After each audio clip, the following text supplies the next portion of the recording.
अभी हम समझेंगे पाइथन इंडेंटेशन क्या होता है। तो इंडेंटेशन बहुत ही इम्पॉर्टेंट टॉपिक है, इसको समझिएगा। इंडेंटेशन का मतलब होता है एक प्रकार का ब्लॉक बनाना, सेपरेट करना, जिससे मुझे ये पता चल सके कि ये ब्लॉक इसके अंतर्गत आता है। अब इसको हम कैसे समझेंगे, इसको ऐसे समझिएगा। Indentation refer to a space at beginning of a code line. इसका मतलब क्या होता है कि जब कभी भी हम मान लीजिए कोई प्रोग्रामिंग करते हैं, कोई कोडिंग करते हैं, तो जैसे मैंने देखिए यहाँ पे एग्जांपल ले लिया कि इफ़ यदि 5 ग्रेटर देन 2, मैंने कॉलन लगाया ना, ये छोटा सा देखो कॉलन मैंने लगाया। अब कॉलन का मतलब ये होता है इंडेंटेशन मैं दे दूंगा यहाँ पे स्पेस। अब देखिए जो इफ़ के अंदर मैं क्या लिख रहा हूँ, इफ़ के अंदर मैं ये चीज़ें लिख रहा हूँ, ये लाइन है प्रिंट 5 इज़ ग्रेटर देन 2। तो ये इफ़ के अंदर आना चाहिए, ठीक है ना, इफ़ के अंदर आना चाहिए, तो इसीलिए मैं इंडेंटेशन यूज़ करता हूँ। जो ये स्पेस है इसी को हम बोलते हैं इंडेंटेशन। अगर मान लीजिए मैं स्पेस ना लगाऊं, ये स्पेस में हटा दूं, तो यहाँ पे एरर क्या देगा कि एरर ये पता नहीं चलेगा, ये इफ़ के बराबर में आ जाएगा ना, इक्विवेलेंट आ जाएगा। तो इक्विवेलेंट में आ जाएगा तो ये कैसे पता चलेगा कि ये कंडीशन सही हो तो ये स्टेटमेंट चले, ये तो इसके बराबर हो जाएगा ना। अब इसके अंदर रहता तब तो ये सही होता, अगर ये कंडीशन ट्रू होता तब जाके ये स्टेटमेंट जो है वो चलता। स्टेटमेंट का मतलब होता है लाइन। जब भी हम स्टेटमेंट बोलें, इसका मतलब होता है कि कोई भी लाइन अगर मैं लिख रहा हूँ, कोई भी मैसेज लिख रहा हूँ, उसी को हम बोलते हैं स्टेटमेंट। तो ये देखिए मैंने स्टेटमेंट दिया। स्टेटमेंट मैं किसके अंदर दे रहा हूँ, प्रिंट के अंदर दे रहा हूँ। तो प्रिंट एक प्रकार का क्या है, एक प्रकार का ऐसा फंक्शन है, एक प्रकार का एक ऐसा मशीन है जिसके अंदर जो भी आप लिखोगे वो डिस्प्ले पे क्या हो जाएगा, आउटपुट हो जाएगा, डिस्प्ले पे शो होने लगेगा। मतलब एक प्रकार का रिजल्ट को यहाँ पे डिस्प्ले करता है, रिजल्ट डिस्प्ले करता है, ठीक है ना। रिजल्ट को ये बहुत अच्छे से डिस्प्ले करेगा, जिसका काम है प्रिंट। प्रिंट नॉर्मली बेसिकली आपने जान ही रहे हो, प्रिंट का मतलब प्रिंट करना।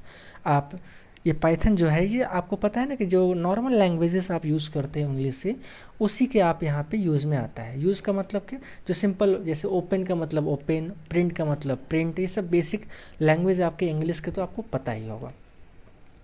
तो ठीक इसी प्रकार से देखिए अगली लाइन यहाँ पे हम समझेंगे, where in other programming language the indentation is code is readable only. मतलब कोई भी और दूसरी प्रोग्रामिंग लैंग्वेज में तो इंडेंटेशन केवल प्रोग्राम की रीडेबिलिटी को बढ़ाने के लिए और उसको अंडरस्टैंड करने के लिए लगाते हैं, लेकिन इस लैंग्वेज में जो हम पढ़ रहे हैं इसमें इंडेंटेशन बहुत ज़्यादा इंपॉर्टेंट है। क्यों इंपॉर्टेंट है, क्योंकि मुझे ये पता चल सकेगा कि किसके अंदर क्या आता है। जैसे मैंने कहा ना कि if greater than 5 greater than 2 है, तो इसके अंदर क्या आना चाहिए, तो ये हमें इंडेंटेशन बताएगा, ये स्पेस बताएगा कि इसके अंदर हमारा यही स्टेटमेंट आता है। अगर इसके बराबर मैं लिख दूंगा ठीक इसी के नीचे, तो उसके बराबर हो जाएगा ना, उसके अंदर नहीं आएगा। तो इंडेंटेशन का मतलब यही होता है। तो इसको बहुत ध्यान से समझना और अच्छे समझना। और ये इंडेंटेशन बनाता क्या है, use indentation to indicate a block of code.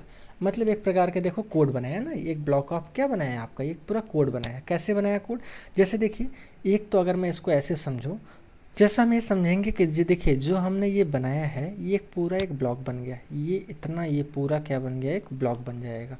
जैसे इसको आप ऐसे समझिए, ये क्या बन गया, यहाँ से लेकर के ये एक पूरा क्या बन गया, ब्लॉक बन गया पूरा। ये पूरा क्या बना, एक ब्लॉक बना। लेकिन मैं चाहता हूँ इसके अंदर यूज़ करना। यूज़ करने का मतलब यहाँ पे क्या हो जाएगा, इसके अंदर मैं चाहता हूँ कि एक और छोटा सा ब्लॉक बने। तो देखो मैं इंडेंटेशन यूज़ के स्पेस लगाया, स्पेस लगाया तो एक छोटा सा ब्लॉक देखो इसके अंदर और बन गया ये। तो इस लाइन को हम बोलेंगे दूसरा ब्लॉक, ठीक है। तो ये लाइन हमारा क्या हो गया, दूसरे ब्लॉक में शामिल हो गया। तो ये चीज़ें आपको यहाँ पे समझ में आ जाएगा कि इंडेंटेशन एक प्रकार का ब्लॉक जनरेट करने के लिए यहाँ पे नज़र आएगा। बॉक्सेस मतलब किसके अंदर क्या आता है। गाइज उम्मीद करते हैं आपको दी गई सारी जानकारी आपको अच्छे से A to Z समझ आई होगी। इसी तरीके से और भी कोर्सेज को आप परचेस करना चाहते हैं तो आप हमारे वेबसाइट पे विजिट करना ना भूलें। किसी भी प्रकार का आपको डाउट लगता है तो दिए गए नंबर पे आप मुझसे बात भी कर सकते हैं। आप चाहें तो आप मुझसे पर्सनली भी कनेक्ट हो सकते हैं। गाइस ये वीडियो आपको पसंद आता है तो लोगों तक पहुंचाना ना भूलें, क्योंकि हम आपसे एक ही रिक्वेस्ट करेंगे कि लोगों तक ये पहुंचाइए, जिससे और सभी लोगों को भी ये वीडियो का फ़ायदा मिल सके। हम मिलते हैं अगले वीडियो में, तब तक के लिए बहुत बहुत धन्यवाद।